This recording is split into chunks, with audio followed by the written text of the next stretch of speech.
ভালো ইলিশ কিনবে ভেবে বাজারে যাও আনতে, তার যে এত পুষ্টিগুণ তা কি তুমি জানতে?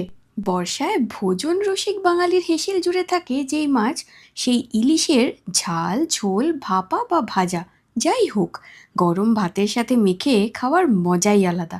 কাঁটার ভয়ে যারা খান না, তারা আহ্লাদে আটখানা হওয়ার সুযোগই পান না। আজকে সর্ষে ইলিশ বানাতে বানাতে বলবো কেন শুধু রূপেই নয়, গুণেও ইলিশ অতুলনীয়। ধারণা করা হয় প্রাক মৌর্য বা মৌর্য যুগেই গঙ্গা পদ্মার তীরে বসবাসরত মানুষ সরাসরি আগুনে সেকে বা মাটির পাত্রে নুন হলুদ মেখে সেদ্ধ করে খেত এই ইলিশ মাছ। অনেক পরে ইলিশ রান্নার ধারায় যোগ দেয় এই সর্ষে, কাসুন্দি, নারকেল, দই, বেগুন, কচু এইসব। বাংলার সামাজিক অনুষ্ঠানগুলোতেও, মানে পয়লা বৈশাখ, বিয়ে, বর্ষার প্রথম দিন, এমনকি সরস্বতী পুজোর পরেও বাড়িতে ইলিশ মাছ রান্নাটা এক ঐতিহ্য হয়ে দাঁড়িয়েছে। ইলিশ মাছ ওমেগা 3